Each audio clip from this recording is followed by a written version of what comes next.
You can vote red, you can vote blue, and you can have whichever bankrupt government you like. Well, a bankrupt government can't do much. It turns politics into X factor. Listen, if your government has no resources, it doesn't matter who's in charge.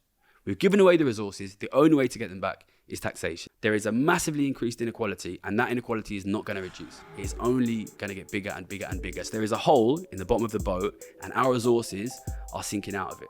And if you do not stop the rich from getting richer and richer and richer, they will gradually outbid you for everything you need one at a time. Today's guest used to be a trader. In 2011, he was one of the most successful in the world. Since then, he's moved on. He's become a YouTuber and a writer. Last year, he published an outstanding book, The Trading Game, part autobiography, part political treatise.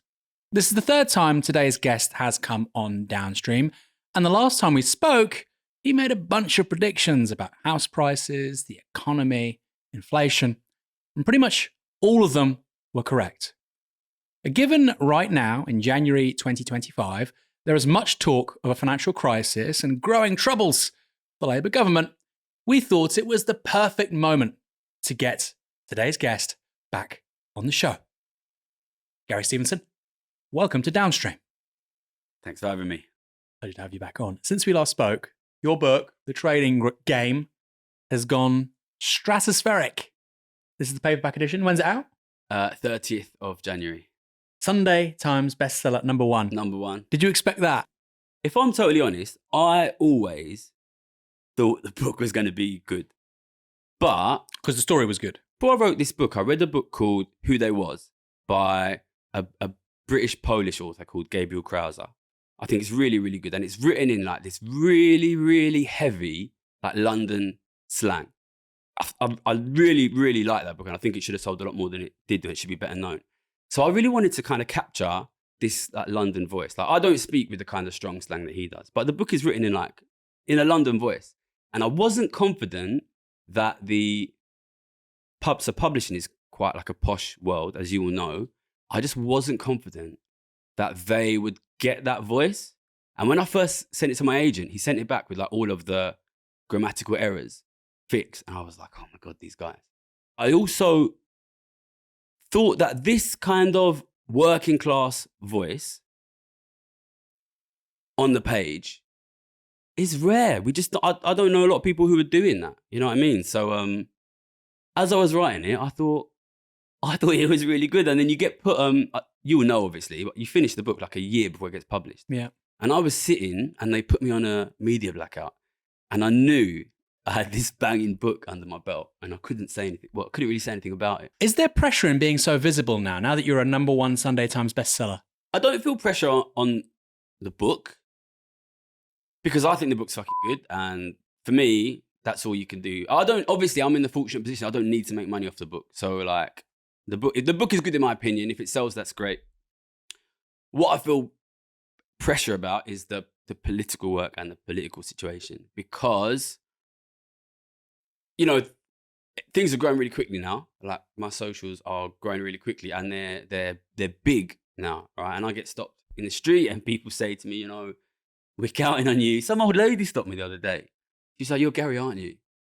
This is going to sound like I'm just like being a dick. This is what she said, and I was like, "Yeah." And she goes, "You're going to save us, aren't you?" That's what she said. And it's a lot, right? It's a lot, like because you know as well as I do, and the people watching will know, economic situation is bad, political situation is bad. My realistic prediction for where that's going to go is it's going to get worse. And I think, you know, when we first started doing the YouTube, it was me and my mate from high school. We were going out, shooting videos like in our back gardens and stuff. You feel like you're doing something good. But because nobody's watching it, you don't really have that much pressure. But when, you know, you have this large and rapidly growing political influence, like YouTube grew 6 times last year. Obviously, it's not going to grow 6 times every year. But if it doubles this year and doubles next year, then we will be able to influence the public and the political parties and the general election. How many subscribers do you have at the moment? Right now, I think 620,000 on YouTube. So but that's up. You should hit 1 million this year, basically. Yeah, it's up Unless something 20,000. strange It's up, happens. I think, 70,000 since we brought it back, which is less than a month ago. We've opened a Patreon now, so people are donating money, and that is again a responsibility which I feel. It's hard because I think when you're just like one small cog in the machine and your influence is not that big, you put the amount of work in and you've done your bit. But when you start to feel like, well, I could really have a difference if I really push it, you start to feel, as you feel like you need to work harder and you feel bad to go on holiday. And that on that side of things, I definitely feel pressure. So how do you relax? Well, Because you're a trader, right? You're always on. I was saying before, I struggle to turn off, and this is going back to my trading days, right? So if you were to look at a trader doesn't actually work that much. Like you go in, you're probably only trading for about 2 hours a day, but your positions are live all the time, and you're always liable to make money or lose money based on like what is happening at any point, even when you're asleep. So it's like it's constantly going, and now is the same in a way, right? Like I only put out one video a week, but I could sit here now and I could think up the banging video that's going to blow us up. You know what I mean? And I'm constantly thinking about the economy and how do I persuade the public of this? How do I convince the public of this? And I find it hard to turn it off. So I do a lot of language study. I study Japanese. Not just Japanese. I study a lot of languages, but Japanese is the main one at the moment. And I think that's like kind of a screensaver for my brain, because it's not turning your brain off, but it's just like, it's giving your brain something to do that is not constantly thinking, well, if I fuck this up, then the fucking economy is going to collapse. So that's what I try to do. Yeah. What other languages? So Japanese? This Japanese, I started Japanese because, as you've read the book, so you'll know, I got transferred to Japan when I was 25. And it was a period of my life where I was not in a good situation mental health wise, basically. I tried to quit my job, and the first scene in the book is basically me being threatened by this very senior manager at Citibank. Basically threatened, we're going to sue you, we're going to bankrupt you if you try and quit. And it led to this like surreal situation where I was trying to quit, and I was basically at war with all of Citibank senior management, but I still had to keep going into the Tokyo trading floor every day. And they were trying to basically, I just moved, I couldn't speak no Japanese. And their plan was like, we're going to make his life so unbearable that he quits and he gives up all the money that he's owed. And my response to that was like, well, in that case, I'm going to get fucking fluent in Japanese then. And I'm not going to let you make this fucking hell for me. So I was going onto the Tokyo trading floor with my Japanese textbooks and studying kanji, which is Japanese Chinese characters, studying Japanese every day. And it became like an oasis of peace. You know, you can block everything out and you can just play this one little game. You know, just learn the characters, learn the language. And then when I came back, when I quit my job, I moved back to England, and I would wake up in the morning, 5, 6 a.m., which is what time I used to wake up as a trader. And I would have all this energy, like, because I used to do tons of trading early morning. Like, you know, we're talking about nearly $1 trillion a day at the peak. So much. And I found I would just spin out basically. And whenever I find myself spinning out, I just like study languages. And it kind of just calms me down basically. So you say oasis, that's really interesting, because you were a kid and you were working really hard with maths, and I presume that was something of an escape for you. And that's arguably replicated in later life with language acquisition. Yeah. If only we could all relax in, you know, such productive ways, huh? Yeah, well, I'm not sure it's the most mentally healthy space to be in, but it works for me. And I speak Japanese really well, and I speak Spanish pretty well, and I speak Italian and French and Portuguese okay. I've done German, I've done Arabic, I've done a bit of Chinese. Like that shows you the situation of my mental health, probably, the number of languages that I've been It's getting studying. really bad now. Yeah. Ci sarà un'edizione in italiano? Yes, the Italian edition is coming out in April this year. I'm hoping they'll bring me over to do some interviews, but I'm definitely going to Japan. Dicami in italiano però, eh? In italiano? Sì, dicami. Non so italiano recente. Tutti i dettagli necessari per questo bellissimo libro. I'm looking forward to the Italian one. But I don't know. It did really well in Spain, actually. And I went for the Spanish. I got loads of interviews in El País. Is it El Mundo? All of the big El Mundo. newspapers. Yeah. And Japanese. Tell me a little bit. Can you do like a sales pitch in Japanese for trading game? Come on. If I say I'm in a lift, I'm like some 55-year-old dude that works at SoftBank. Oh, Yeah. Gary Stevenson, you have a book? Okay, what's it about?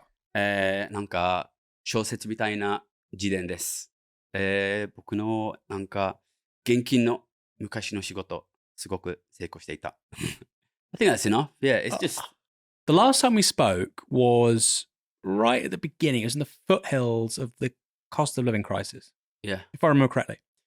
And at the time, everybody was saying we're going to see a massive crash in house prices, like 20, 25%. And that was not like siren voices. That was serious people, and the FT would say that. We'll see. No, it won't be an overall correction, but, or 15 to 28% could be worse in some parts of the country, 25%, quite bad. Because, of course, after COVID, there had been a significant upturn in prices.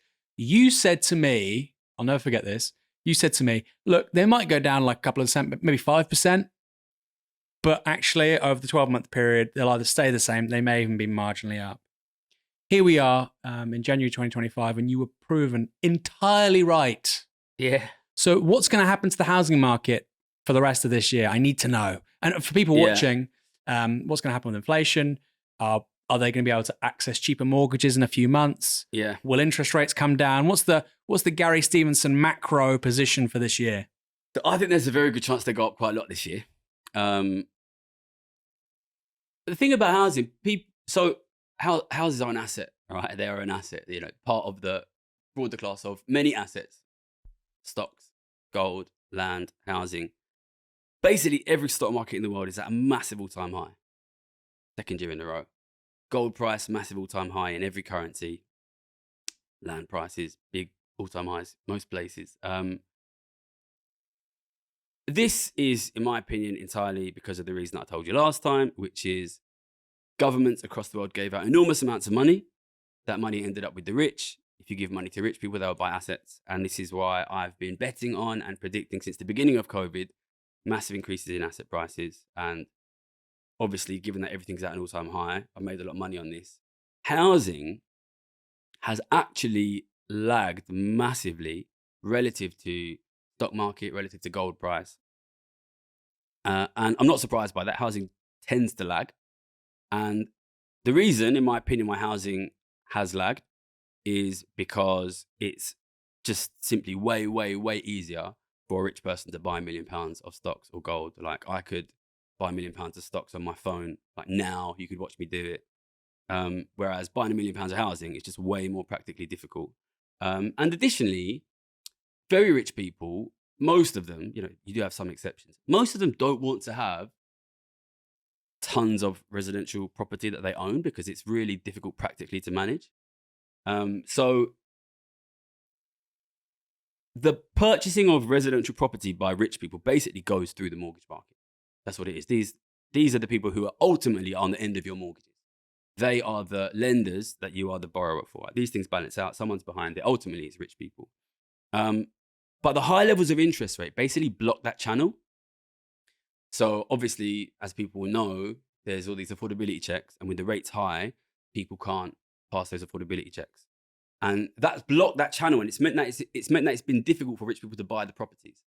But that divergence in price between houses and stocks, for example, it's not really sustainable, because then you get a situation where suddenly housing is much cheaper and, from the perspective of a rich person, provides a better yield than stocks. And they want to buy the house, and they're just trying to figure out a way how. And I think either what happens is the rates come down and the mortgages become more affordable, and then you see those house prices go, which I think is the most likely outcome. Although obviously in the last few weeks, we've seen predictions about interest rates change a bit. I think that's the most likely thing. But even if that doesn't happen, the rich still have that money. Housing still is cheap relative to other assets. They'll find ways to buy them. And what you'll see if rates don't go down, I think rates will go down.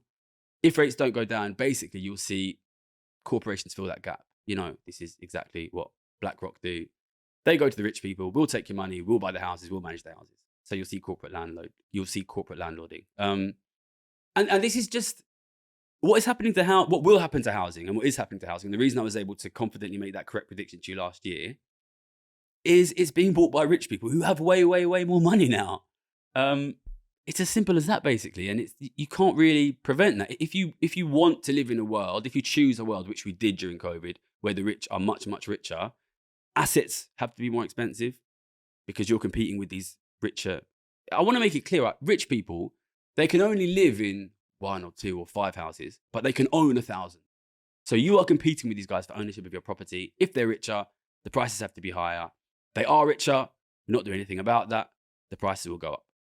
So whatever happens, house prices go up because either there's a better yield, or actually the better case scenario is, of course, middle class people, not even working people, can get on the property ladder because of falls in interest rates. Rich people are much, much, much richer now than they were 5 years ago.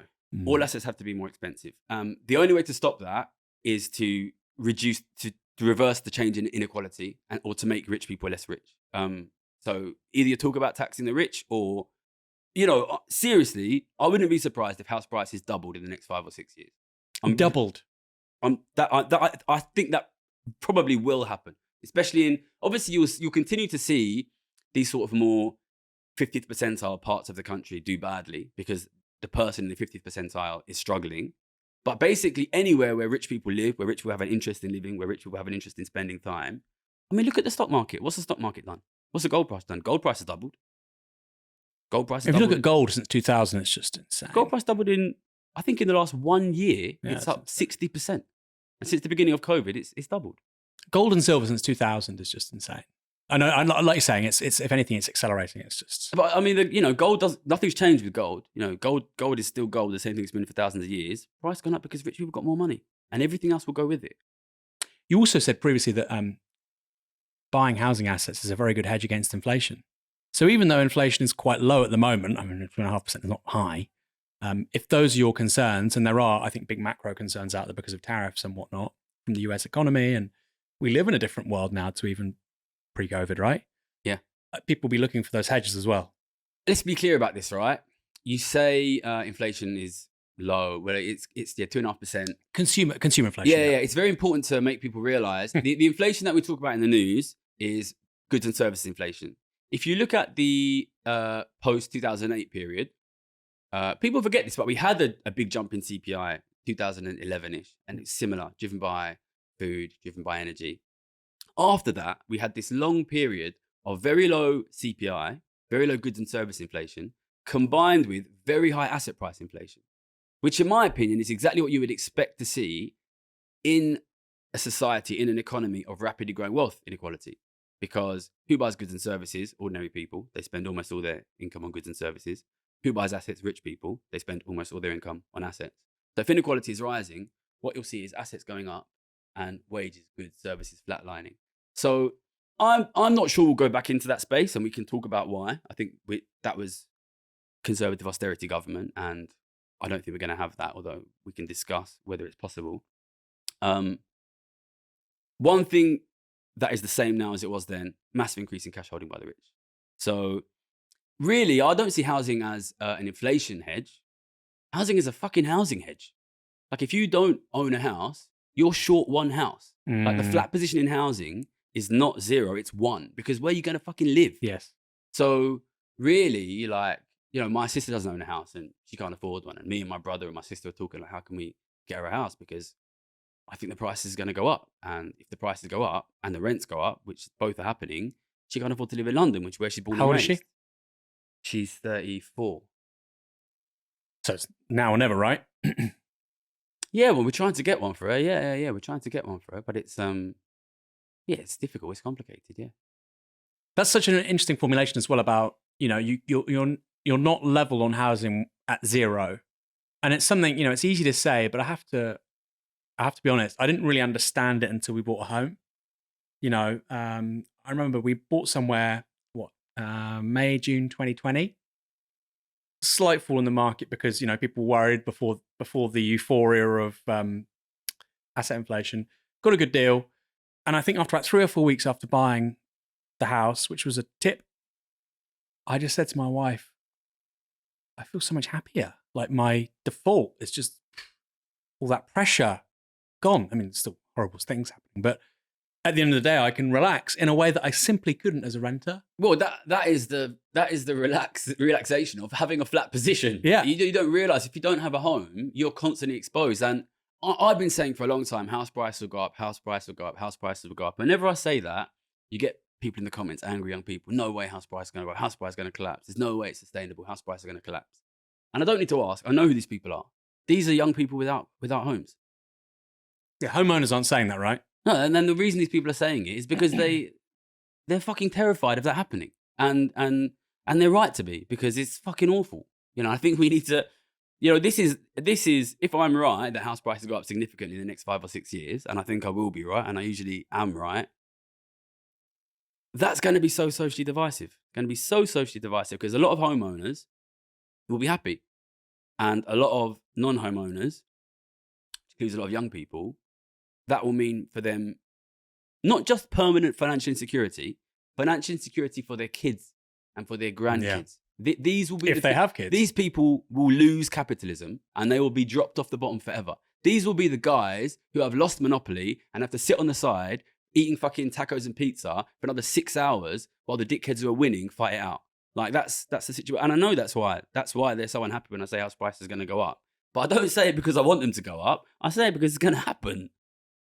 Are you worried that the young people that lose out from, well, obviously it's everybody, but particularly young people, that, let's say house prices do double in the next 5 years. Somebody who's maybe 18 now, be 23 then, they recognize they have zero chance of getting on the housing ladder, of getting to that level playing field.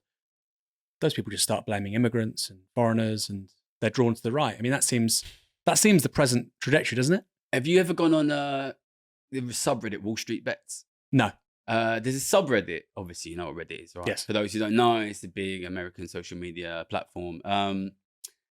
It leans quite male. It's, you know, maybe it's people my age now, but there's a subreddit called Wall Street Bets, right? And guys go on here and they take their $300,000 inheritances and they spunk it on the riskiest gambles and they video themselves doing it. And 95% of them lose it straight away. And 1 in 20 will become a millionaire. In an insane way, this is a rational thing to do when playing it straight, working as hard as you can, getting a job, doesn't offer you enough money to buy a house and support a family. So what will young people do, particularly young men who feel that society doesn't give them any place to go?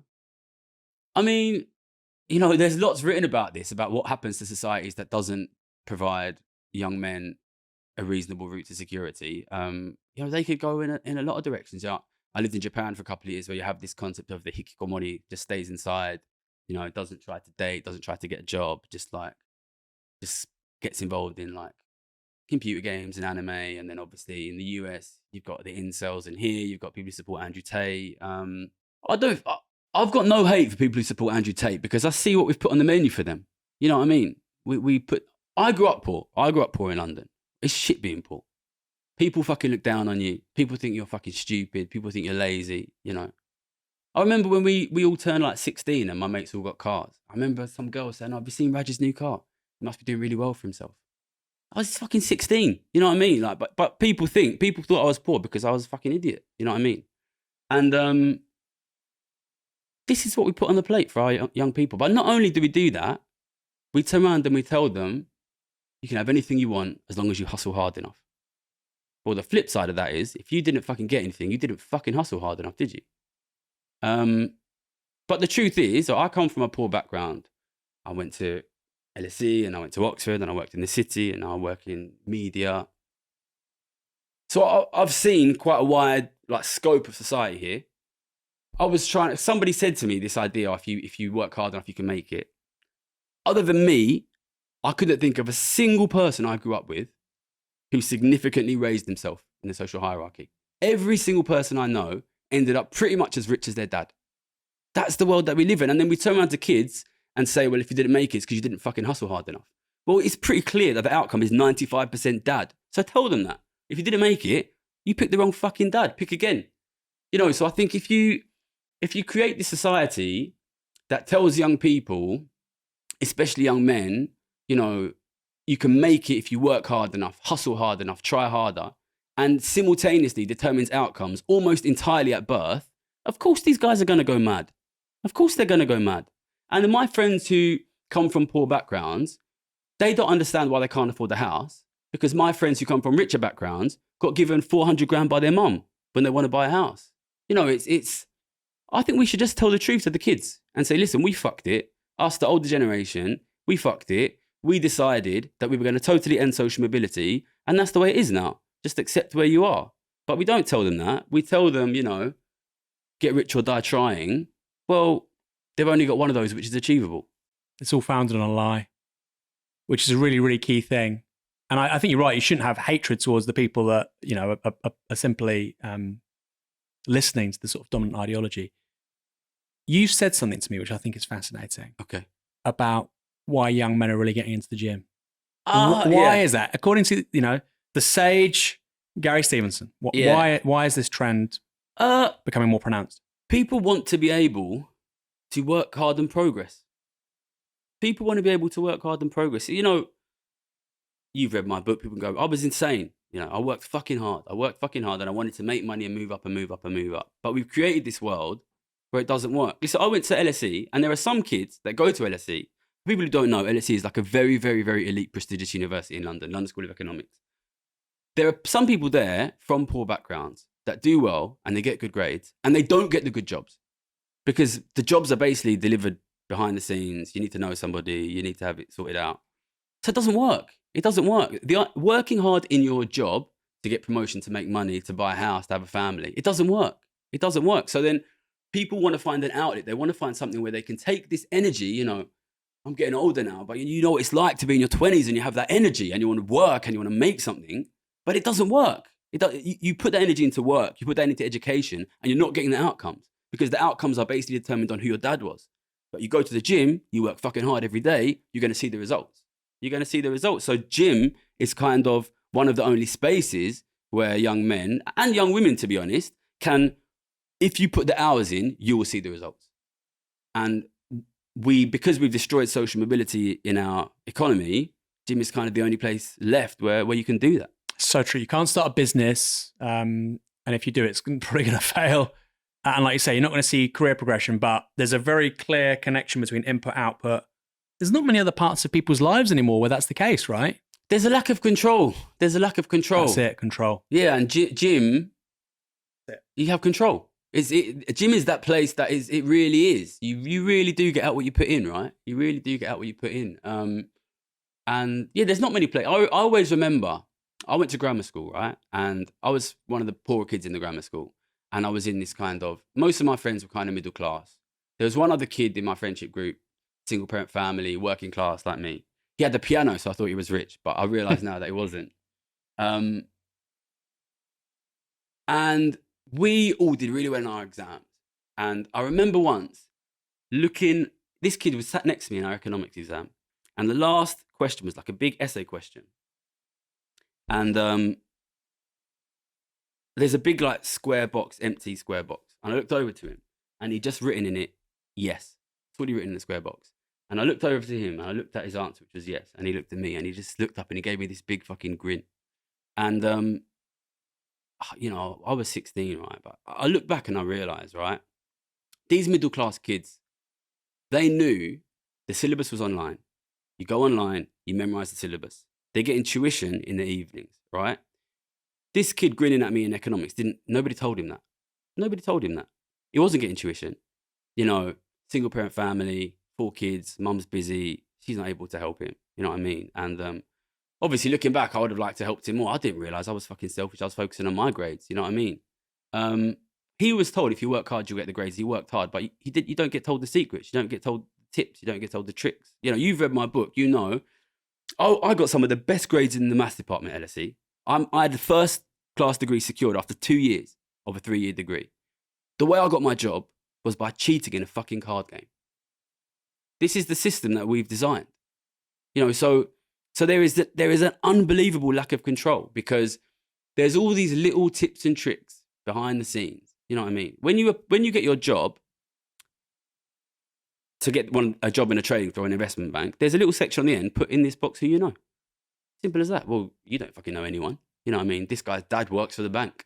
He knows a few people to put in that box. You know what I mean? It's it's. I think the worst thing about it is the dishonesty. Just tell these kids. Just tell them, listen, it's rigged. Is the UK heading towards a financial crisis this year? So the UK is in quite a weak situation because it has a combination of weaknesses, which is kind of unique in the West, which is it still has higher than you would like inflation, despite the fact that central bank base rate is quite high. That high base rate is supposed to push inflation down. Base rate's been high for quite a long time. Inflation's sticking around above target. It's around 2.5% now. It has very low growth. Growth at the moment is 1%. And the interest rates are quite high. Rates 4.5%. So, the US also has high inflation, but it has high growth. Europe also has low growth, but it has lower inflation, right? Which means it has lower interest rates. So there is this worrying feature of the UK financial situation, which is if you're lending money to them.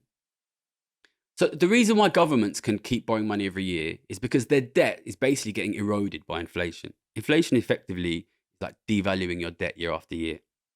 And you also have economic growth. And that offsets the fact that you have to pay interest on your debt.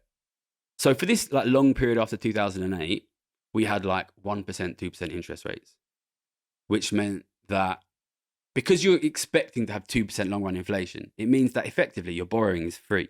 You're not paying any interest on it. You're paying 2% interest, but the debt's being devalued 2% every year. At the moment, GDP growth is 1%. If that, right? Yeah, inflation is supposed to be 2.5%.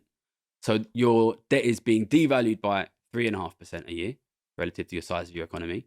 And interest rates are 4.6%, which is higher than 3.5%. So that is not long run sustainable.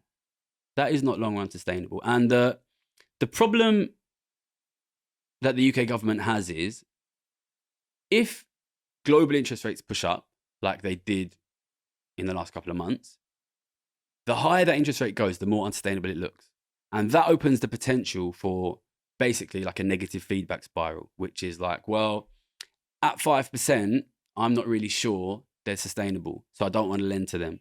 So people stop lending, the rate goes up 5.3%. Well, now they're even less sustainable. The rate goes up 5.5%. And that can spiral out of control. And I've been screaming behind the scenes, in all these sort of lefty economist WhatsApp groups, like that rate's going up, watch the rate. That rate's going up, watch the rate.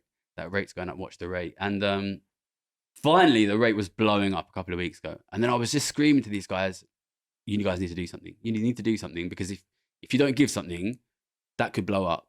And then since then, there was an inflation print that came out quite low, and that basically saved the UK government. If that inflation print came out 0.2, 0.3% higher. So went around from 2.6, 2.5%, right? It fell from about 3 to about, I think, 2.5, 2.6. Okay.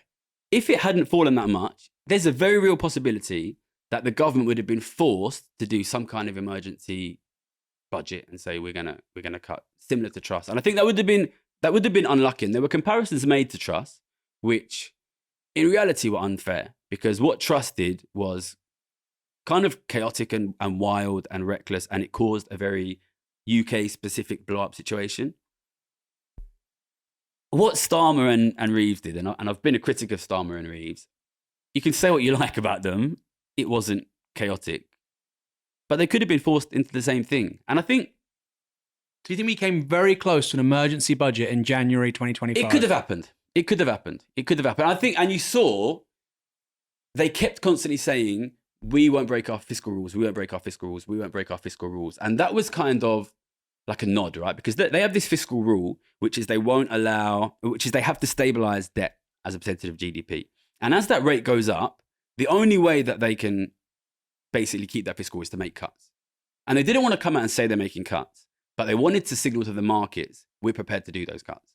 So they kept saying again and again, we won't break our fiscal rules. We won't break our fiscal rules. We won't break our fiscal rules, which is their way of trying to tell the markets, we'll do the cuts, we'll do the cuts, we'll do the cuts. And really, they got really saved by that inflation print. if that inflation print hadn't have come out, or if it had come out higher, there's a very real possibility they would have had to do something more. They would have had to come out and say, we're going to do the cuts. We're going to do an emergency budget. It was possible. It was possible. But even without that, they would have had to, and they may still have to, announce reductions in spending in March. It's very possible. So if inflation does knock up again, let's say that Trump brings in these tariffs, although we don't really know where they're going to be, and inflation in this country ticks up above, say, 3% again. If it goes up again and interest rates go up again, yeah, the government will be forced into cuts. This is the situation now. And some of these guys I speak to... And they have no choice there, because somebody might be watching and say, Gary, no, they can tax the rich, or what would... Well, I mean, I would love for them to tax the rich. But what would the dynamics look like in the context of bond vigilantes, that kind of crisis, and the options available to a government? Because this may well happen. What are all the options? Lay them out.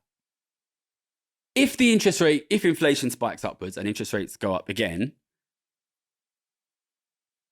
in the short term, they will be... I mean, they're not going to default, right? Default means like refusing to pay your debt back. They're not going to do that. I think in the short term, there are options, but I think it's quite obvious that they will go for cuts in the short term. But would they have an alternative?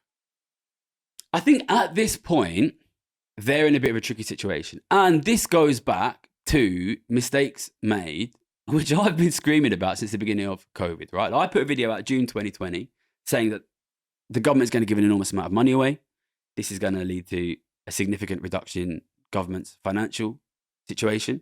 It's going to cause an inflation crisis. It's going to cause a cost of living crisis. Look, total government deficit since the beginning of COVID is £1 trillion. That happened, right? £1 trillion given out. Government is in a weak financial position now. We had a period of time where the economy was effectively closed in many ways. We could have said, okay, we've given £1 trillion out. Who's the money gone to? It's gone to the rich. Either we use these 2 years to figure out how to get some of that money back from the rich, or we have to accept that when we reopen, we may well be forced into austerity. We may well be forced into closing down significant parts of the welfare state. We may well be forced into selling off government assets. That was the discussion that should have been being had during COVID. We didn't have that discussion. And it means that we're now in a situation where the government finances are significantly worse. The rich are significantly richer. Inflation is significantly higher. That inequality has increased now. You've given the money away now. And I think what we saw during COVID, and I think really we've seen this for 15, 20 years now, is a phenomenal naivety about the importance of resources and protecting your resources, right? You give £1 trillion away. It's not just money. They'll use that money to buy resources, and they will outcompete you for resources. You will have less resources. If you pause the economy, give a ton of money away and unpause it, you're poorer now and you have less stuff. So I think unless you deal with that inequality, you have to accept some level of closing down of the welfare state because you've lost your assets now. And the government are trying to sort of thread this needle and find this middle way, which is, okay, we're not going to tax the rich. And, you know, I've been campaigning for ages to tax the rich and they seem very unwilling to do it. We're not going to tax the rich, but we think we can borrow the resources back. And look, I think the most likely outcome is that inflation falls and interest rates fall. I would not guarantee that because I don't think it's guaranteed. If your plan is to give an enormous amount of your resources away and then borrow them back, you will be at the behest of the financial traders. It's as simple as that.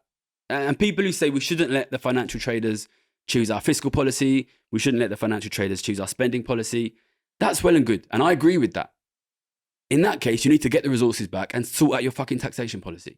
If your plan is to give the resources away and borrow them back, you are at the whims of the traders, of the financial markets, of the wealthy people who have the resources now and will demand an interest rate for you to use them. And if you're having to pay 4.5% to borrow your resources, even if you do your investments, even if you do a ton of investments, if you are borrowing to fund your investments, you are functioning in the same way a private company functions. It's as simple as that. If you're funding your investments with taxation, you don't need to make a massive return, all right? You're borrowing, you're building things which are for poor people. Poor people can't spend a lot of money. Are you going to make a profit on it? You know, this is the thing. If your plan is to borrow, you are a private, you're essentially a corporation. And why are the corporations not making those investments? Because people don't have any fucking money. You know, if you give away your resources, then you're poor and you don't get things. And the only way to deal with that is to sort out your taxation policy. If you don't sort out your taxation policy, you are essentially powerless as a government. And this is kind of where we are. You have a choice. You can vote red, you can vote blue, and you can have whichever bankrupt government you like. Well, a bankrupt government can't fucking do much. It turns politics into X factor. Listen, if your government has no resources, it doesn't fucking matter who's in charge. We've given away the resources. The only way to get them back is taxation. And I hope I'm wrong on this. And I think there is a good chance interest rates will go down. And I hope their plan to borrow and invest and spend a little bit more works. But I'm very, very skeptical because underneath that, there is a massively increased inequality, and that inequality is not going to reduce. It is only going to get bigger and bigger and bigger. So there is a hole in the bottom of the boat, and our resources are sinking out of it. And if you do not stop the rich from getting richer and richer and richer, they will gradually outbid you for everything you need one at a time. So someone who's maybe sympathetic on some things to what you've said, but then skeptical of others would say, Gary, in 2024, we had, 20,000 millionaires left the country. Yeah. We don't know. We know it's a net number leaving. Of course, millionaires leave the country all the time because people have valuable homes in the home counties, which they sell to go live in the south of Spain. It's not all, working age entrepreneurs, but that seems to be the evidence. People with significant amounts of wealth are net leaving the country. If we increase tax, there'll be capital flight. And actually, the exchequer takes even less money than it does already. You're well-intentioned, but the consequences of what you're proposing would be entirely at odds with the outcome that you're pursuing. What would you say to them? Yeah, I want to be clearer. I've never once said we should tax working people more. I've never once said we should tax working people more. I've never said that. When I say tax the rich, I'm talking about people who are holding enormous amounts of asset wealth. And this is important, right? Because if you tax people who are working and have very high incomes, they can leave, right? If we want to tax you, you can go and you can build a studio in Dubai and you can make this video in Dubai and you can put it out from there, right? If you own 700 million pounds of assets, like Rishi Sunak, if you own 700 million pounds of assets in this country, what is that? That is people's homes. That is land. That is people's mortgages. That is the government debt. That is property and corporations that sell to British customers. So if you have wealth, you have passive income. If you have passive income, where's your income coming from? It's coming from somebody else. If I own your mortgage and I move to Dubai or the Cayman Islands, where does my money come from? It comes from you. If I own 100 British mortgages, I move to the Cayman Islands, I'm getting that money from British people. Let me ask you a question, right? Do you think China would allow me to own £1 billion worth of Chinese assets? And when it comes to me at the end of the year and says, Gary, can we have your tax on the income you received from your £1 billion worth of Chinese assets? And I say to them, actually, I don't need to pay you anything because I live in the Cayman Islands. Do you think they would accept that? I think you'd be in a spot of bother rather quickly. I think you'd find that I lose my Chinese assets relatively quickly. Yeah. Or you'd be Jack Marred next time you touch down in China, you'd be arrested. Yeah, because they're not stupid enough to allow people. This is not about working people. This is about who owns your country. This is about who owns your country. And if you allow your country, the assets of your country, to be owned by people who are domiciled overseas and pay no tax in your country and have millions of pounds of passive income every year, what do you think is going to happen? These guys, consider Rishi Sunak, 700 million pounds, right? What's his passive income going to be on 700 million pounds? If he makes 5% a year, 35 million pounds a year, right? £500,000 a week. He's domiciled in the Cayman Islands now. That's his decision. This guy's got £500,000 income a week. What's he going to do with it? He's going to give it to his kids who are going to buy more assets, which they don't pay tax on. Your kids are going out there. They want a house to have a family. They're competing with Rishi Sunak's kids who have £500,000 passive income a week. They're not going to get houses. It's as simple as that. These guys can leave. The assets are here. The assets are here. And we should tax the assets, just like the Chinese would tax the assets. And I think it's absurd that we have a system that basically allows these guys to choose whether to pay tax or not. And I think we obviously need to change that. You've used a term there where you said, this is your country. They're going to destroy your country. Do you think the left sometimes fails to use a frame, which is a perfectly legitimate one as far as I think, which is to say that we're all part of a community, a nation state, and that a certain elite is basically destroying it for the rest of you.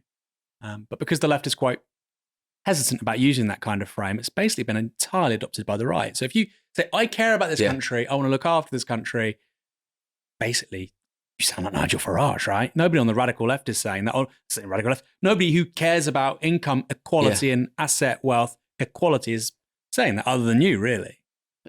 Country's important to people. Country's important to people. And, I was born and raised in this country. My family are from this country. My friends are from this country. And I'm fully aware that what is happening here, this increase in inequality, this increase in poverty, is not UK specific. Every single day on my YouTube channel, I get people commenting the same thing is happening in America, the same thing is happening in Italy, in Australia. We get people from Sweden and Norway saying the same thing is happening here. Countries you might not expect it. This is an international problem. But country matters to people. Country matters to people. You need to accept that. That is a part of how people view themselves. And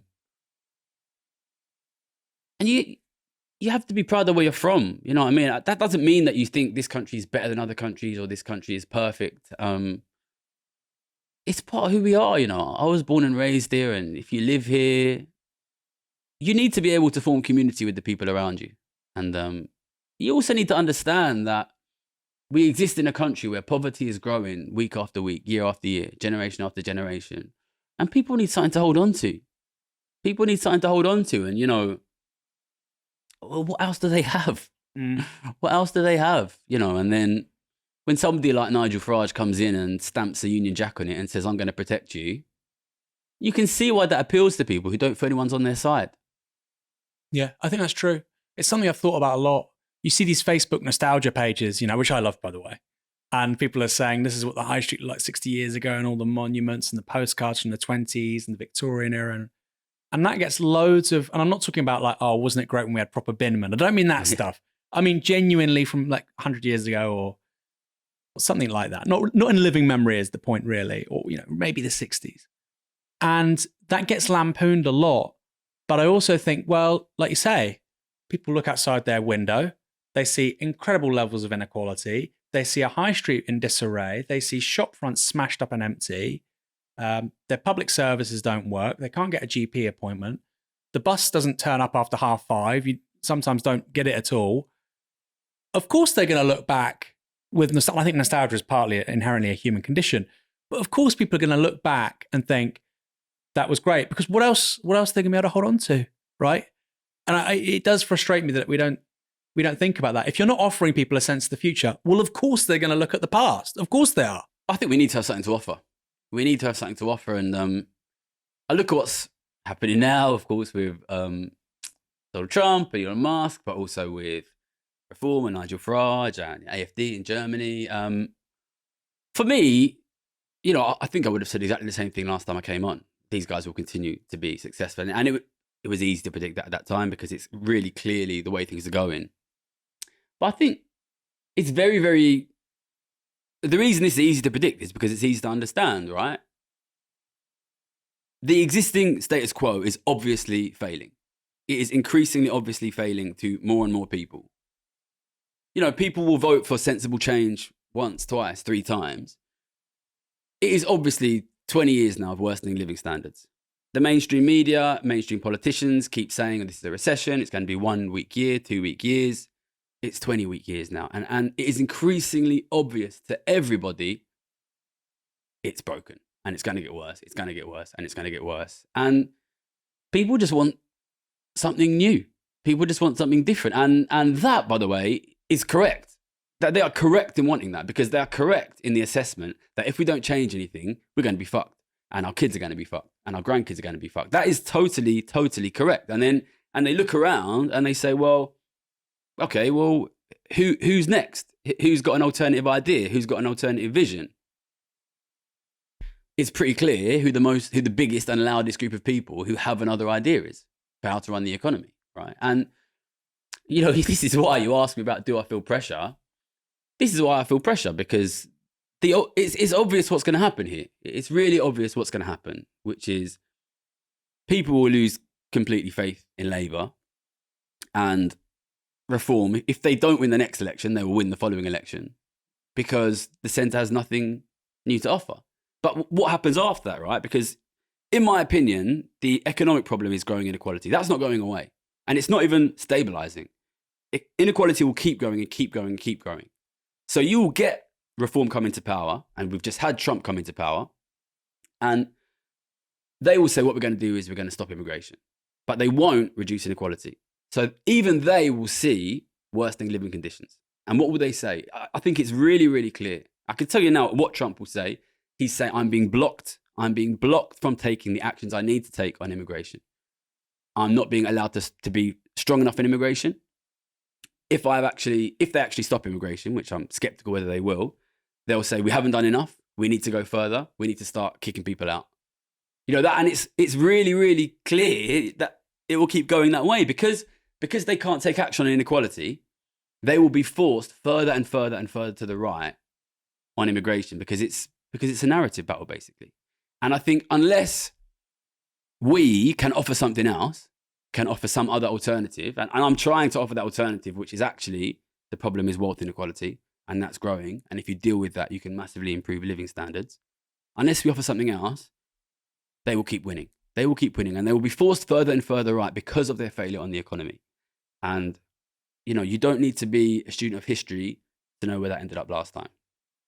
Do they want to reduce immigration? Well, yeah, so this is the thing.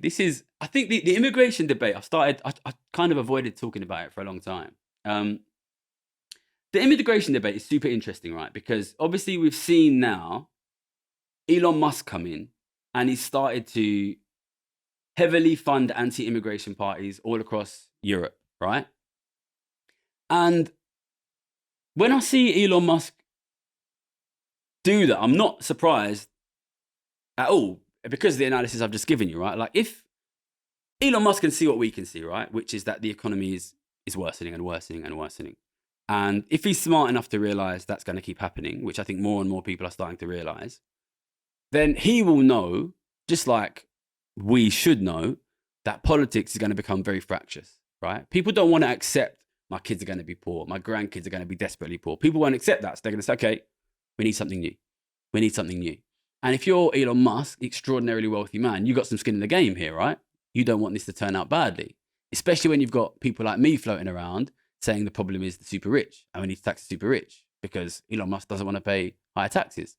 So if you were Elon Musk and you were sitting here super, super fucking rich, you know the economy is going to collapse. You know politics is going to collapse. There's a growing groundswell of people saying tax the rich, tax the rich, tax the rich. Well, what would you do? Well, I'd fucking fund Nigel Farage. It's the obvious thing to do. Like funding Nigel Farage is the obvious thing to do if Elon Musk wants to pay low taxes. It's the obvious thing to do because we know the centre is going to fail and we know something's going to take its place. And the two main contestants for taking the place are tax the rich or blame the immigrants. So he's gonna blame the immigrants, right? But the interesting thing is, what he wants, what is in his interest politically, is not actually to stop immigration.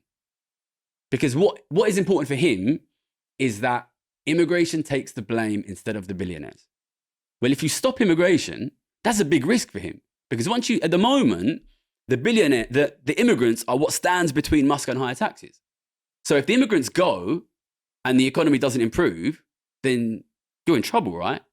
So what Musk actually wants, what is in his best interests, is to aggressively promote anti-immigrant sentiment, anti-immigrant hatred, but actually to have as much immigration as possible.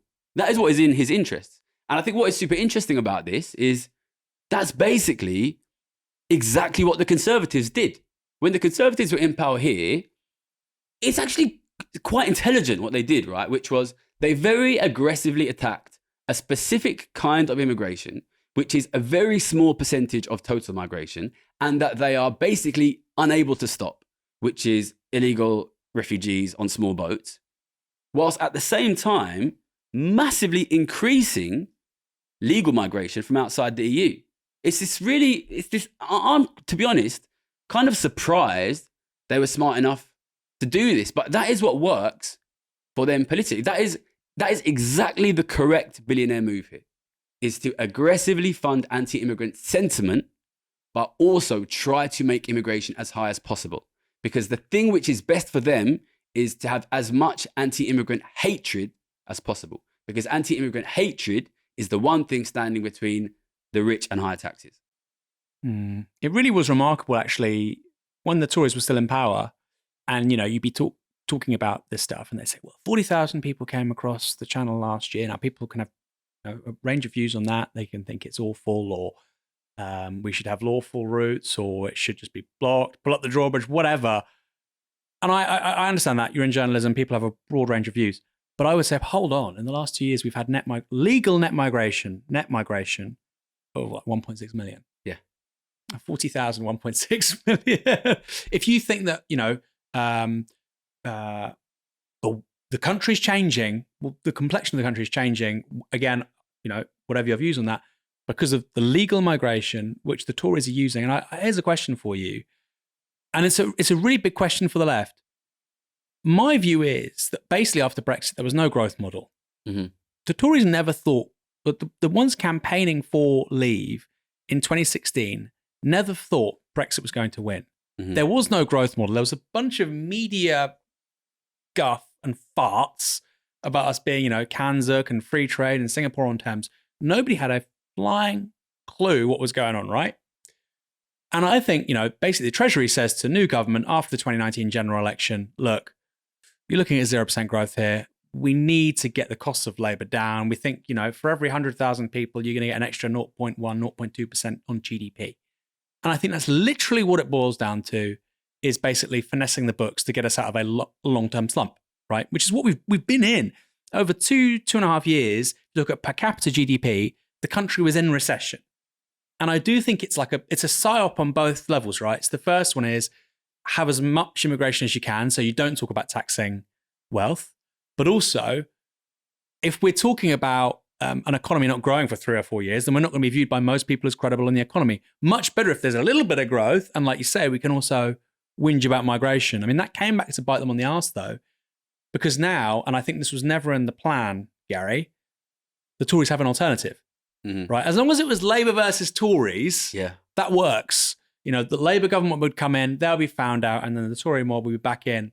And I think Reform and Farage are a bit of a spanner in that system.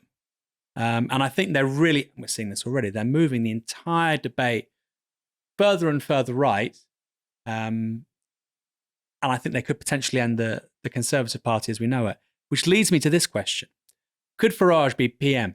Obviously, definitely he could be. If he wants to be. I think the big thing about Farage is that I'm not 100% convinced that's what he wants. I don't know what he wants. It's 100% possible that what he wants is personal enrichment. That's what a lot of people want, right? And it possibly doesn't need to be Prime Minister to get that. But the gap is there for him. You're a betting man. Do you think he'll be in a cabinet? I mean, PM's a big one. Do you think he'll be in a cabinet? So what I am confident on, Labour will fail on the economy. That will be increasingly obvious. I think Labour will be forced into some sort of rebrand 2 years down the line because it will become increasingly obvious that they're looking at an election defeat.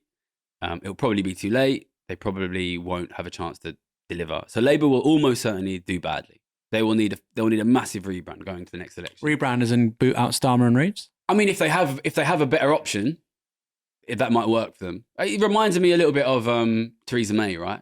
Theresa May was this dead duck for a long time. She did very badly in, was it 2017 election? Yeah.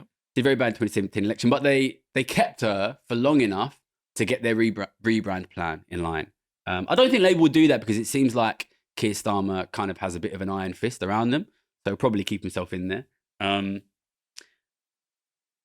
I mean, if they do keep him in there, they'll do really badly. Even if they get rid of him, they better have somebody damn good in the wings. And I don't see who that person is at the moment. So they will do badly. The problem that Nigel Farage has is obviously a first past the post system really punishes a divided right or a divided left. And the right will be divided between the Conservatives and Reform. And they're a new party. They'll be punished by first past the post. So I think next election it will be between those two, basically. I mean, what you will get a kind of absurd election where three parties all get a decent chunky vote, but like, you know, we're talking about them getting sort of 20, 25% each. And one of these guys has to form a government, basically. And first past the post will be weird, like it always is. Between the two of them, there's obviously an incentive for these guys to resolve their rift somehow. For Farage and the Conservatives to resolve their rift somehow. Electorally. You'll remember, of course, the 2019 election. I watched the betting odds, as you know. There was only one day in the run-up to 2019 election that the odds changed. Do you know what day that was? Go on. It was the day that Farage says we're not going to contest Conservative seats. It was the only day that the betting odds moved in the 2019 election, when Farage said we're not going to contest Conservative seats. And from ever since then, Conservatives were strong, and were a strong favourite. And that is because it doesn't make sense for these guys to fight it out. Can they resolve their rift? It's 4.5 years down the line, so it's really hard to sort of guess how they do that. It might take him. The most likely outcome, first past the post, is so difficult to predict because it's a new party. But you could see, I don't know what the situation is regarding Conservative Reform Coalition, but that looks like a likely outcome. I think they'll have some kind of deal where they won't necessarily stand against each other in certain seats. Like the most right-wing Tory MPs will not, be facing Reform candidates. But I do also think that Reform think that, rightly by the way, the Conservative political brand is completely fucked. Yeah. And the best line of attack against Reform is that they're Tory Party 2.0. That, and the ceiling on Reform being some sort of like little accomplice to the Tory Party, the ceiling on that is basically where they are now, right? 20-25%. Yeah. But if Reform say we're going to replace the Tories, this is not politics as usual, we're bigger than left and right, national interest first, that's 35% plus. It's theirs to win, I think. It's theirs to win.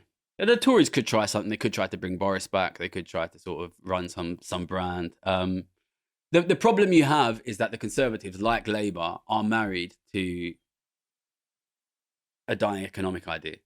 That's the problem. And the Conservatives are going to have to...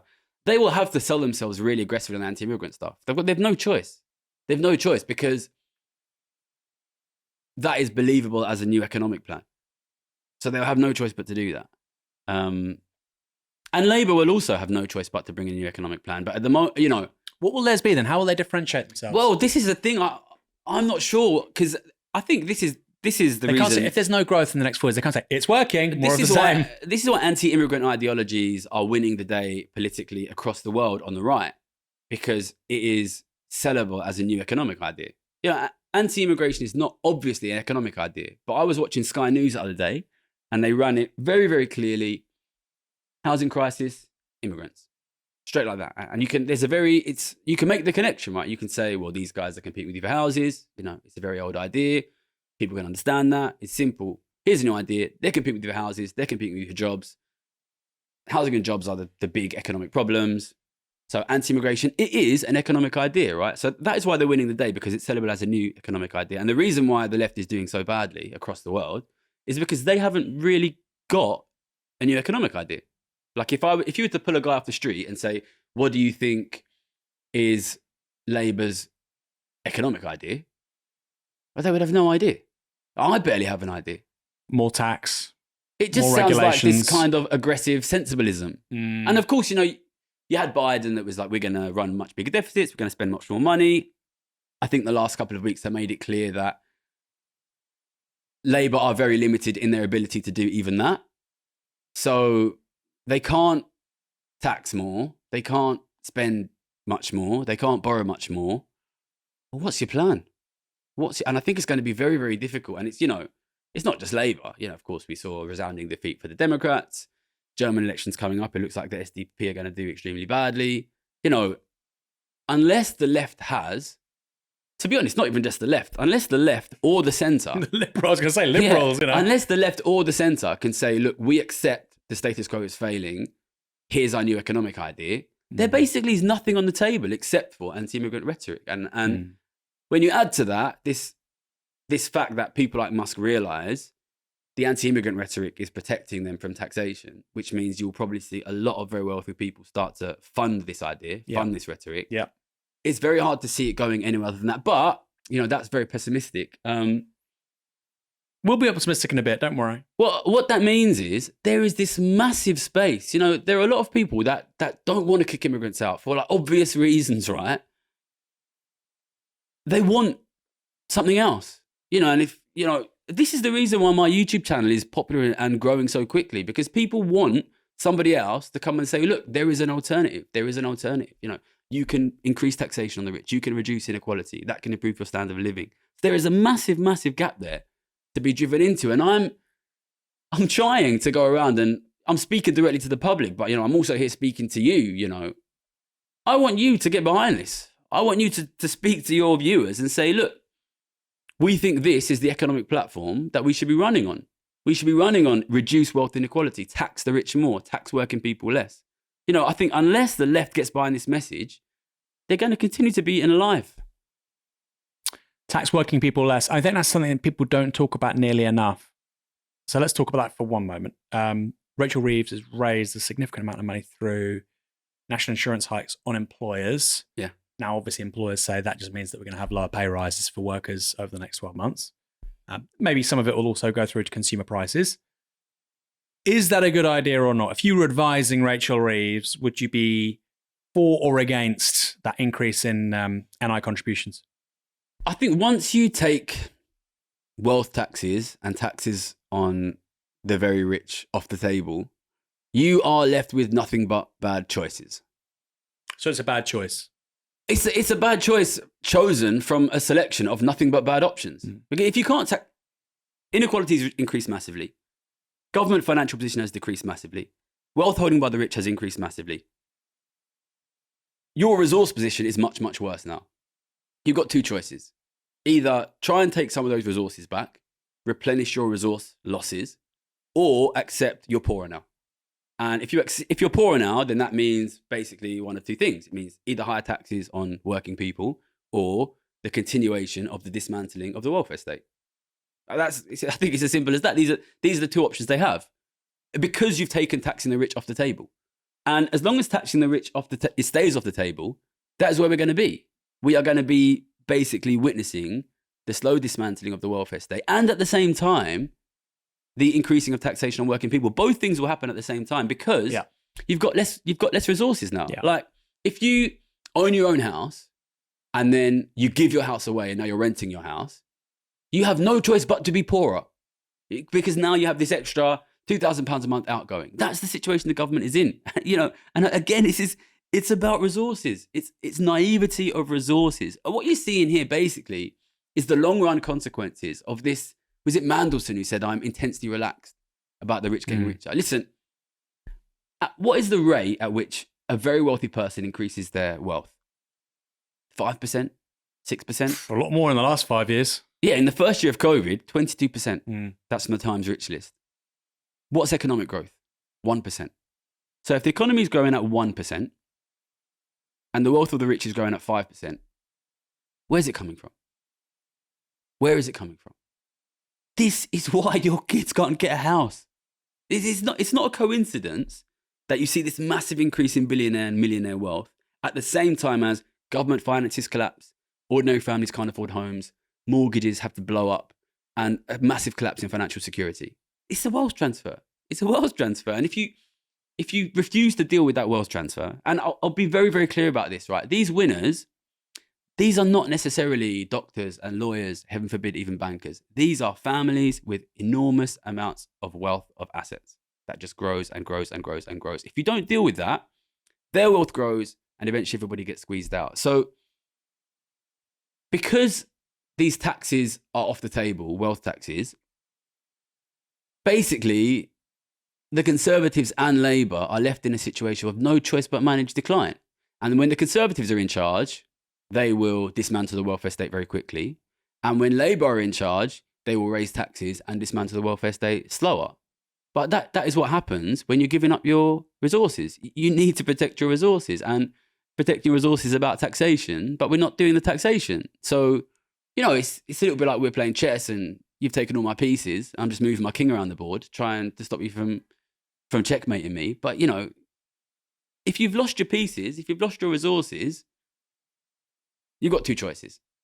Fix your tax system and take the resources back, or just accept that you're poor now, and then the future will look like Mumbai, it will look like Sao Paulo, it will look like Charles Dickens, because you've not protected your resources, and protecting your resources is about fixing your taxation policy. I find it really incredible, actually, that, you know, you speak to people who, by the way, I think the free market kind of dogma stuff, I think it's dead. We spoke recently to an economist from the IEA who, you know, Christian Niemitz, and even he was like, yeah, maybe industrial policy, like state navigated industrial policy, maybe that's a good thing. You know, he would not have said that 5 years ago. It would have been plausible. But I find it remarkable that you still have people out there defending this position, which is, okay, in the early 1980s, Britain had a ton of North Sea oil, very positive demographic profile, a ton of publicly owned assets. In terms of the tax take on middle income earner, it's probably lower than, actually. I know there was super tax, but it was probably lower then when you look at things like VAT, fuel duty, alcohol, etc., council tax, etc. So you had all these assets owned by the public, you had lower taxes, and you had much better public services. You sell loads of stuff, and yet public debt goes up. Yeah. The public services collapse, and you've got to increase taxes. And I think any sensible person goes, oh, look, this sounds like a robbery. How has that happened? Surely if we sold all the stuff, we should have no public debt. The taxes should be lower. I mean, we've sold some stuff. You can say maybe that's bad, but we're in a different situation as a result. It doesn't seem to strike anybody in the sort of political media establishment as a particularly obvious thing, but there you are. Well, economists don't look a lot at wealth distribution. And I mean, this point that you make, which I think is a very good point, which is, you know, Thomas Piketty, the French economist, he's got really good data sets about what has happened to government wealth holding. And I first found out about them in, I think, 2019. And what you saw was countries like Britain and basically all European countries, including the US, they had this decent public wealth holding. And around about 2019, it had dropped to zero, which meant that the debt was the same size as the wealth, which means that the government is no longer really a wealth holder. It's basically got a mortgage and it's got some debt, and it totally balances out at zero, which means the wealth is held by private individuals. Of course, that data set was before COVID. So now you look at these numbers, and what you see is like public wealth is drastically negative, which is one of the things I was screaming about at the beginning of COVID. The obvious question you should be asking about that is, well, who owns the wealth now? Because if what has happened is simply a transfer of wealth from the government to the British people, the American people, the French people, ordinary Brit, then in a sense, it doesn't matter necessarily, because, okay, maybe the government can't support you, but you have your own wealth now. And yet at the same time, youth home ownership rates have collapsed. Size of mortgages has massively increased. So there's no increase. In fact, there's a decrease in wealth holding of individuals. And this was the big thing that sort of made me realize this was a problem in the first place, which is, well, government wealth collapsed. Ordinary family wealth has collapsed. I think the big question is, what that means is governments and ordinary families weren't able to run a balanced budget when they had assets, which meant they were forced to dissave their assets, and now they don't have assets. This is a really, really bad situation to be in. Because if you couldn't run a balanced budget when you owned your own home, and when you owned the hospitals, and when you owned the schools, you definitely can't run a balanced budget when you're massively in debt and you have no assets. And this is, I've said it a million times, this is about naivety about resources. You need to look at who's got the resources. But of course, the problem you have is the economists and the people who are in the conversation about economics, almost all of them from rich families, these are the guys who are benefiting. And they don't give a fuck, really. Well, so hold on. So you're saying that people who are, are meant to be making accurate predictions about the future of our economic system, whether or not it works for ordinary people, they have a vested interest actually in it failing the majority of the population. There was an article in the Financial Times a few weeks ago, and who's the guy who does their data analysis? John Byrne Murdoch. A good journalist, does good work, and he was talking about inequality, and he was looking at their data, and it included the line in there, the situation for the poorest is unambiguously good. And he was talking about the way the economy has changed in the last 5-10 years. Globally or for Britain? For Britain. The situation of the poor is unambiguously good. And And I think it's worth just taking a moment to sit with that as statement, right? So this guy, and I'm sorry if he watches this, right? Because I've not met him. He seems like a nice guy. He does good work, and I enjoy his data analysis. How can any economist with a straight face turn around and say the picture of the economic situation change for the poorest in the country in the last 5-10 years is unambiguously good?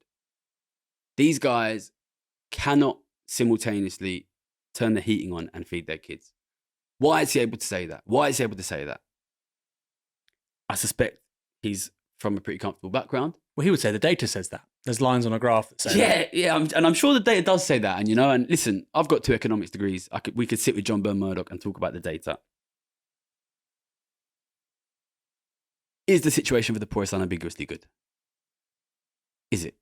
No, I think it's clearly got worse since cost of living crisis. I mean, that's why we called it a cost of living crisis. The reason he can say that is because we have this bifurcation in society now, where if you are somebody like John Byrne Murdoch, and I'm sorry for repeatedly calling out John Byrne Murdoch, you've got an elite economics degree from elite university, you work at the Financial Times, you produce a newspaper that is read by people with elite degrees from elite universities with high incomes. You can say that, right? Because for you, the situation is fine. And for the people who read your newspaper, the situation is fine. And everybody who reads it is going to be in a situation that is fine. And as somebody who comes from a poor background and has been through all of these, there's a lot of different elite economic spaces, right? There's the universities, there's the trading floors, there's the newspapers, there's the civil service, the government, there's the central bank, there's politics, right? All of these spaces, the economics conversations are overwhelmingly dominated by people who are at the very least financially comfortable. And the statistics show that economics is the least social class representative PhD in the whole country. And the reason for that is obvious, right? Imagine you're me, you come from a poor background, you've got very good grades from a top university, and you have a choice to make.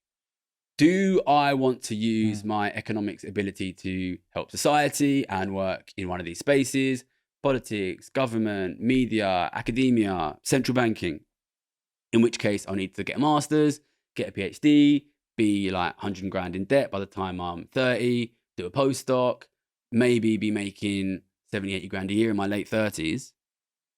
Or I went and worked in the city and I was a multimillionaire by 25. So if that's the situation we put our elite young economists in, how many elite young economists from a poor background are going to choose the first option? But if you're from a rich background, you can afford to make that choice. It's high status or whatever. Yeah, I mean, if your family's got property and you're going to get property like from them, and you're going to get your financial security from your family, well, then it might make sense to have, one of your kids goes and works in finance, and the other one goes and works in some high status place, like becomes a university professor. But I can't afford to be a university professor. I remember I was having this conversation with somebody who worked for a left organization. Lovely lady, like really nice girl. And I said to her, people like me, we can't afford to go and work in the third sector. I can't afford to have a family working in the third sector. And she was like, oh yeah, I make like 32 grand a year. It's enough. I said to her, look, I don't know you. That's the first time I met her. I said to her, I don't know your family situation. I don't know your financial background. It might be that you have some other source of financial security. But somebody like me that comes from a poor background, 32 grand a year is not going to afford me a family in London. In London, absolutely not. And she said to me later, she said, oh, you're right. Actually, my boyfriend's family is really rich. But this is the situation. If you do not have rich family connections, you can't afford to work in academia. You can't, that money that I made in the city doesn't just buy me financial security. We spoke earlier on, my sister needs a property now. When my brother needed a property, I had to help him out. And my sister needs a property now, I've got to help him out. You know what I mean? If my parents need money to pay for their end of life care, who's going to pay for it? You know what I mean? Somebody like me can't afford to go into that space. And the end result is all of the best economists, especially ones from the poor backgrounds, end up working in the city where they're not allowed to speak publicly. And you end up, the public facing economics becomes basically a posh boys club. And that's what it is. It's very frustrating for me because these guys, do you remember, you remember this phrase that was going around last year, the vibes are off. Do you remember this phrase? Yeah. There was this, for people might have heard, it was in America mainly. The American financial media, it's very similar to what John Byrne Murdoch said. They couldn't understand why people were unhappy with the economy when all of the numbers said that things were good. And of course, if you, the thing about a crisis of inequality is it's really good for people at the top. And you have all of these richer people with elite degrees and elite jobs saying, I can't understand why the poor who can't afford to turn the heating on are unhappy. And you can only get that when you have this complete bifurcation. And this is why I decided to stop, writing for The Guardian and writing for broadsheets and start doing a YouTube. Because most of these guys talking about economics, they're so disconnected. The only people they know who experience like a normal financial life are their fucking cleaners. It's just the truth of it. That's the truth of it. My sister can't afford the rent. You know what I mean? And I don't do what I do just for my sister. You know what I mean? But I know what's happening. I'm connected to it because I'm from it. And when you have a world of increasingly no social mobility, I float around this space of economics in politics, economics in the media, and you just constantly speak to protected, comfortable people whose families have money, who have nice big houses out in the home counties, and they know they're going to be fine. And they say to me, I don't understand why people are unhappy. And it drives me fucking insane, basically. What you've said is so insightful, because obviously there's lots of people that they go to do PhDs, they become academics, and they earn good money if they can get into those industries, which, by the way, that's very, very hard now to get to the top. To be a tenured academic is not easy. But what you've said is, well, look, if you get a PhD in social anthropology, there's no other alternative for you to be earning, say, more than 50, 60 grand, which you would as a lecturer. The potential upside, if you're a very, very strong economics graduate, the upside working anywhere, not even just trading, but trading is obviously the paradigmatic example, is extraordinary. It's huge. So systemically, you're going to get really crap privileged economists going into academic economics. But also, I have a question. The people that then go into these institutions, like, for instance, IMF, WTO, OECD, they're primarily drawing upon academic economists as well, right? Yeah, I want to say something on this, right? Because it's not entirely true that all the people that end up in these spaces are bad. There are good guys doing economics in academia, even in politics, even in the media. The problem you have is these spaces, we spoke earlier on about I chose maths over English because I trusted a posh boy to mark my maths paper, but not my English paper, right? And the same reason I chose trading is because the ranking is super objective. And if you are, when I was at LSE, there was, LSE is like this mad, like boot camp place. People used to say, if you think you're good, trading. If you think you're good, trading. Because trading is a space where if you actually are good, it's easy to make yourself visible. And that is why trading is one of these rare places where very young people can make a lot of money. So I made a lot of money in my early 20s, basically, because I was able to show that I was good. So if you're good, go into trading, right? And I made a lot of money in trading. In my biggest year, I made more than $2 million, right? So you're talking about someone getting paid $10,000 a week, basically, because they're good. And, I probably could have gone on to make a lot more if I would have stayed in it. I left trading and I went to do a master at Oxford, 2-year masters. And my first macroeconomics lecture, there's a guy there talking about interest rates. I was an interest rate trader and I was one of the best paid interest rates traders in the world, right?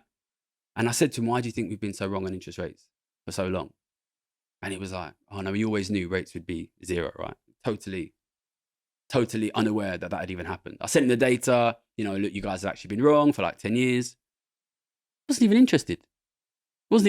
And I've been floating around this public media space for a long time, right? And I'm starting to get some attention now, and like since the book came out, this kind of thing. You've got somebody floating around the space. Was one of the best paid traders in the world. Very strong track record for correct prediction. comes out, puts a video out at the beginning of COVID, basically correctly predicts everything that happens during COVID. And very, very little interest. So is that true? I mean, you've got a Sunday Well, Times no, we've got- bestseller. no, but, I mean, you know, I would say little interest. Your book was nominated for one of the Financial Times book of well, the year. you know, this is a good point, right? Who's interested? Penguin. Why Penguin interested? Because they can sell a lot of fucking books and make a lot of fucking money. Who's not interested? The fucking government. This is the point I'm trying to make. Who's not interested? Oxford University. So the thing is, so banks look at me and say, this kid, predictions are right. Give him in, how much do you want? Whatever, £1 million a year, you know. I asked for a kid to sit next to me and read the newspaper. And I got someone, they hired someone to sit next to me and read the fucking news. Because they're like, if Gary needs a kid to read the newspaper, get him a kid to read the fucking newspaper, right? They know this guy, it's not easy to find someone who continually makes good predictions, right? Support this guy, pay this guy, whatever he needs. Turn up at Penguin, you know, send 20,000 words. This guy, he can write, great story, give him what he wants, give him a load of money, get him in, right? By the way, you got one of the biggest advances for a non-fiction first title. It was a decent advance. So he's not exaggerating. The private sector that's trying to make money is interested, but the government is not interested. That's a fucking problem. I would work for government for free. I would advise government for free, but they don't call me. You've never heard from a Labour cabinet minister before the reshuffle. When did Keir Starmer come in? 2020. As a shadow. When did Keir Starmer become leader of the Labour Party? Oh yes, 2020. Yeah. Yeah, which is when before the reshuffle, which is I think like mid or late 2020. Right. I used to get spoken. I'm not going to say exactly who, but people reached out to me after the reshuffle. I've never heard from Labour front bench. So after the summer of 2020, basically. Never, ever, ever been contacted by Labour front bench. Never. Well, you know what you need to do? You need to go work for Goldman or McKinsey, and then they'll get you on secondment because they only listen to those people. Yeah, maybe. Yeah, maybe. No, it's true. Maybe. It's credentialism. Oh, you work for one of these big firms. Because here's the thing, Gary. None of them have actually ever worked, well, very few of them have ever worked in the private sector, let alone be familiar with the financial services industry. So because it's so alien to them, they're just like, whoa. It's a status thing. It's a status thing. So, wow, their CV says Goldman and McKinsey and PricewaterhouseCoopers. Get them in. He can write policy. But no, this guy, like you say, has made accurate predictions for 10 years. It doesn't matter. He hasn't worked in those places. Fuck him. Listen, my plan is to get so big that they've got no choice, basically. Listen, Labour is going to be in a situation in 2 years' time when they're staring down the barrel of a gun. They know they're going to lose the election, right? I think it was Milton Friedman who said, at times of crisis, the new plans will be chosen from the ideas lying around at the time. Farage is the biggest idea by a million miles. Labour are going to need a new idea. To be honest, I don't see anything lining up for it. My plan is to keep talking to the public because nobody's talking to the public. Only Farage is talking to the public. Only Farage and Andrew Tate are talking to the public. And that's why my channel's growing the speed it is. I keep talking to the public. I keep getting them on side. I want to be in the situation when 2 years down the line, Labour are looking around thinking, fuck me, we need something new. But they've got no choice but to talk to me. And I fucking hope it works because otherwise I think they're going to be in trouble. Last question. You had a tremendous piece of validation from the establishment. The Financial Times ran an expose on you. Headline, Gary Stevenson claims to have been the best trader in the world. His colleagues disagree. Now, this article was 4,700 words, which is, for the FT, if people aren't familiar, that's a lot of words. Mm-hmm. I think it was in the daily edition. It wasn't even the weekend paper. So that's very unusual. Do you have any reply to that piece? Because at the time, commented. Just to repeat the headline, Gary Stevenson claims to have been the best trader in the world. His old colleagues disagree. Yeah, this came in, the Financial Times contacted me, and obviously it just goes to Penguin. I sent it to Penguin. Penguin say no comment. I mean, first of all, I've always been very, very clear about what I claim to be, which was Citibank's most profitable trader in 2011. It's a limited claim. I'm not George Soros here. It's 1 year, 2011, I was Citibank's top trader. If you read the book, it's really clear there was one other trader who was top trader basically every single year. This is clear in the book. He was top trader 2008, 2009, 2010, 2012, 2013. I think what's happened is one of my ex-colleagues, this funny thing happened when I was writing the book. I wrote 20,000 words and I sent it to my agent and we were going to send it out on pitch. And then my agent came back to me and he said, you've got to change everybody's names. Because obviously I haven't written a book before. I didn't know you had to change the names, right? So I've changed all the names. Well, what I did was I just pulled my phone out and I just texted the guys in the book. I texted all my old colleagues. I said, I'm writing this book. You're in it. What do you want your new name to be? And they all text back these like absolute comedy names I couldn't use. So they all knew that I was writing the book. And there was one guy in there who I considered to be a little bit more emotionally exposed than some of the other traders in the book. And he's not a bad guy. You know, we had our problems when we worked together, but I liked him. He's kind of a man's man. And he kind of just blew up. What it was before the book got fucking tons of press, right, before it came out. And obviously, you know, I go out saying I was Citibank's top trader, most profitable trader in 2011. And they run the headline like, best trader in the world, right? And this guy, he kind of blew up and he really fixated on this best trader in the world. You weren't the best trader in the world. And I said to him, well, 2011, I was the top trader. No way.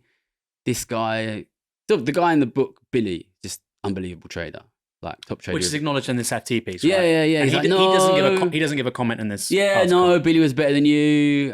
But you know, it's true. Billy was better than me every year, but it is also true that I was top trader in 2011. But what can you say, really? So that's your reply. But why do you think they ran it? Because that's a huge commitment to get a journalist to work on a piece that's 4,700 words. That's going to have cost them a lot of money, and it wasn't that conclusive, right? Basically, it's saying 95% of this guy's backstory, which by the way is just an incredible backstory. It's hard to believe, right? Yeah. 95% confirmed.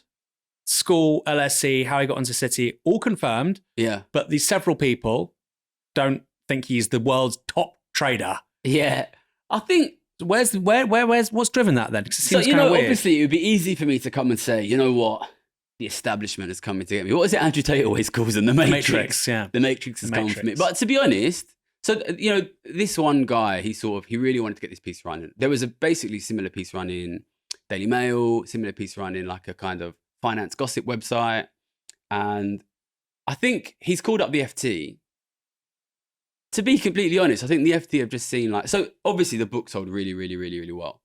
And the book kind of pissed off a lot of people in finance. Put a target on your back. Well, I think, to be honest, I think all it is some guy calls up, speaks with journalists at the FT, Gary's a liar.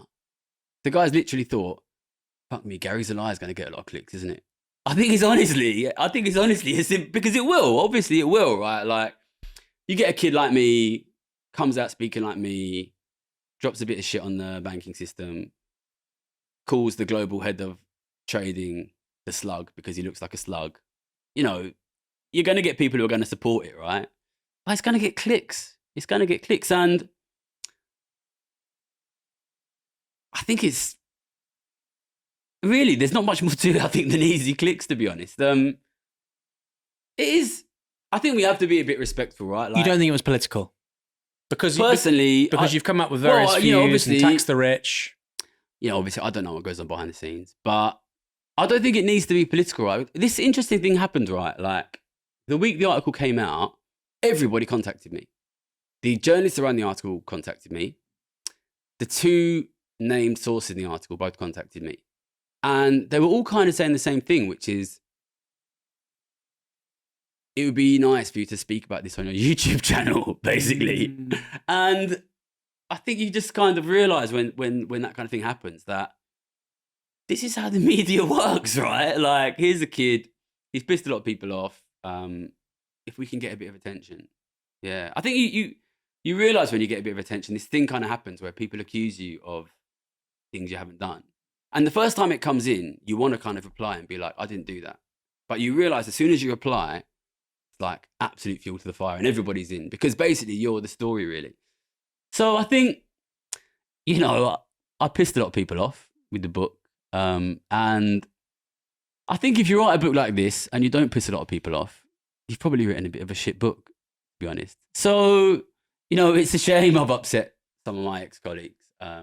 Because they're not all bad people. They're complicated guys. But look, these are rich, powerful men that are not used to having someone else control their narrative, tell their story. And it must have been weird for them to have like some kid that used to work with them write a book, you know. Fair. Yeah, I've not experienced it, you know, and I really tried in my book.